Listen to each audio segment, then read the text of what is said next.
예, 이번에는 접합부 생성을 위한 그 모델링 수정부터 해가지고 접합부까지 한번 생성하는 것을 알아보도록 하겠습니다. 먼저 접합부 생성 전에 부재의 워킹 포인트를 이동하는 법을 설명드리겠습니다. 이게 오토 워킹 포인트라는 부분이 있는데요. 여기서 이제 워킹 포인트 이동은 수직 브레이싱과 수평 브레이스, 그다음에 K 브레이스 세 가지 종류에 대해서 이제 이동을 하게 됩니다. 먼저 버티컬 브레이스 같은 경우는 포스트가 걷어 위에 있을 때 브레이스의 워킹 포인트가 포스트의 플랜지면을 따라서 얼마만큼 이격이 되어 있는지 입력 후 이제 벌릴 수가 있고요. 이것도 역시 이제 걷어의 센터 라인을 기준으로 할 건지 아니면은 걷어의 탑면 또는 바탕면을 기준으로 이격을 할 건지 확인할 수가 있습니다. 그 다음에 포스트가 없는 경우에는 탑, 버텀, 센터를 이런 식으로 이제 선택을 해서 브레이스의 워킹 포인트를 이격을 할 수가 있습니다. 또 수직 브레이스가 컬럼에 붙은 경우 컬럼의 베이스 플레이트 하단 끝단에서 이 브레이스의 워킹 포인트의 센터점이 어디까지 들어오는지 이격거리를 입력할 수가 있고요. 그 중간에 브레이스 사이에 걷어가 있는 경우도 이거를 빔 센터를 기준으로 이격을 할지 빔 엣지를 기준으로 이격을 할지 이제 정의를 해서 부재를 이동할 수가 있습니다. 각각 체크한 부분만 일괄적으로 이동을 할 수가 있고요. 또 사용자가 선택해서 개별적으로 이동을 할 수도 있습니다.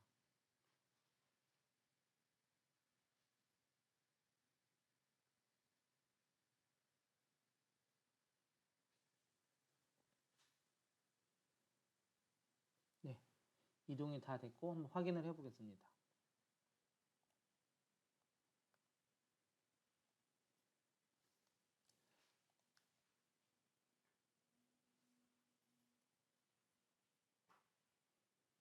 지금 수직 브레이스 같은 경우에 여기에서 여기 이 길이가 디스턴스를 재보겠습니다. 네, 여기 200mm가 나온 걸 알 수가 있죠. 이런 식으로 이제 이동을 했고요. 여기도 마찬가지로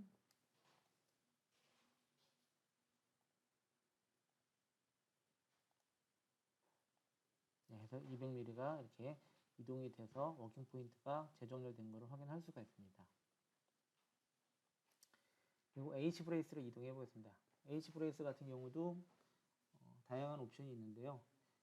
컬럼 H 브레이스가 있을 때 컬럼 플랜지 엣지 부분을 기준으로 해서 강축으로 이동을 할지 아니면 약축으로 이동을 할지 이렇게 선택을 할 수가 있습니다. 선택을 할 수가 있고 또 H 브레이스 옵셋을 걷어 플랜지의 탑면에서 얼마만큼 내릴지 그것도 이제 이동을 할 수가 있고요. 그다음에 H 브레이스가 빔 엣지에 걸려 있는 경우에 메인 빔을 기준으로 이동을 할지 아니면 서브 빔에 이동을 할지도 이제 그림을 통해서 이제 확인할 수가 있습니다.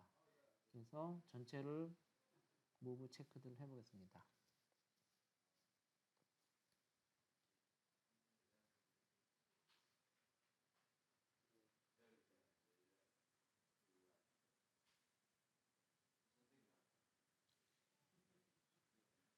네, 다 확인이 됐고요. 그러면은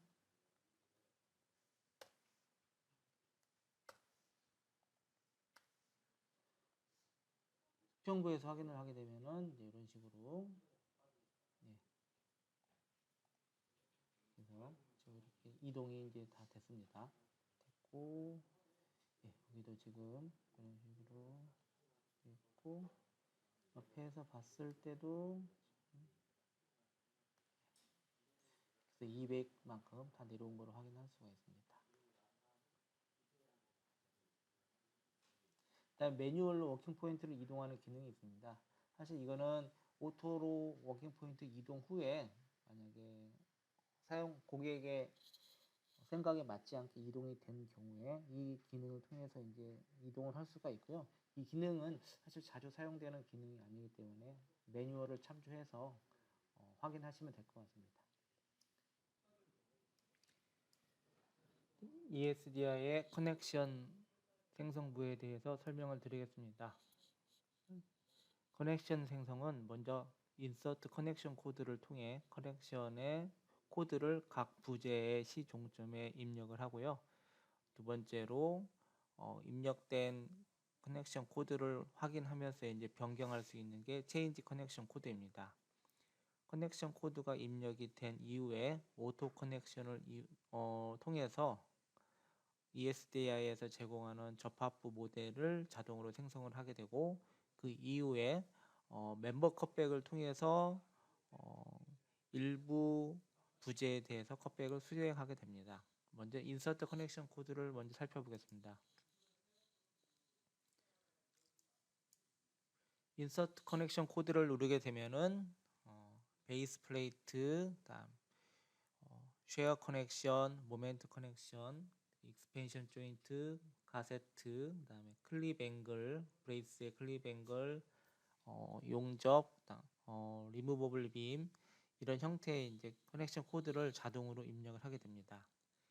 그다음에 커넥션 코드 같은 경우는 여기 이제 스타드 해석 파일에서 읽어온 해석 정보를 이용을 해가지고 컬럼이 핀 접합이냐 픽스 접합이냐에 따라서 BPCH, BPCF 이런 식으로 구분하고요. 포스트 같은 경우에도 핀 픽스를 구분하고, 역시 이제 회전 방향에 따라서 약축이냐 강축 유무를 찾아서 BP, PH, PHR 이런 식으로 네 가지 코드로 구분을 하게 됩니다. 쉐어 클래스 같은 쉐어 커넥션 같은 경우는 일반 전단 이음판하고 더블 쉐어 이음판으로 구분을 하는데요. 이 코드에서 노란색으로 된 부분은 오토로 자동으로 입력이 되는 부분이고, 초록색으로 된 부분은 사용자가 부재 속성 창에서 임의로 변경을 하는 부분입니다. 먼저 쉐어 커넥션 아이디가 자동으로 생성된 중에 일부에 더블 쉐어가 있으면 더블 쉐어에 대한 커넥션 입력을 하는 것입니다. 모멘트 같은 경우도 일반 타입과 그다음에 브라켓 타입, 사이즈믹 타입으로 구분이 되고요. 일반 타입은 가장 최상위에 있는 부분하고 그 밑에 중간층에 있는 부분으로 구분이 됩니다. 브라켓도 마찬가지고요. 사이즈믹 타입도 사이즈 첫 번째 두 가지 타입으로 구분을 해서 이렇게 KBB, BFB 이런 식으로 구분할 수가 있습니다. 익스펜션 조인트 같은 경우는 자동으로 익스펜션 조인트의 영역을 찾아줍니다. 이것도 이제 해석 정보를 이용을 해서 자동으로 커넥션 아이디가 생성이 됩니다. 가세트 플레이트 같은 경우는 수평 브레이스, 수직 브레이스, K 브레이스에 따라 가지고 구분을 해서 입력을 해주고, 클립 하단에 Apply Clip Angle at H하고 CT 섹션을 선택을 하게 되면은 각 수직과 수평 브레이스에 클립 앵글을 설치를 할 수 있도록 프로그램이 커넥션을 입력을 해주게 됩니다. 다음에 용접에 대한 부분, 다음에 이제 리무버블 빔에 대한 부분이 있습니다. 그래서 또 마지막에 existing 커넥션 코드에서 리플레이스와 스킵이 있는데, 재생성을 했을 때 이게 리플레이스가 되어 있으면은 이제 덮어쓰기가 되고, 스킵을 하게 되면은 코드가 있는 부분은 놔두고 없는 부분만 이제 코드를 생성을 하게 됩니다. 한번 커넥션 코드를 한번 생성을 해보겠습니다. 화면에서 바깥쪽을 빈 데를 클릭을 하게 되면은 부재가 선택이 안 된 상태입니다. 부재가 선택이 안 돼 있는 경우는 전체 부재를 선택하는 걸로 프로그램이 인식을 하고요. 하나라도 선택이 돼 있으면은 이 부재에 대해서만 커넥션이 입력이 되게 됩니다. 그러면 실행을 해보겠습니다.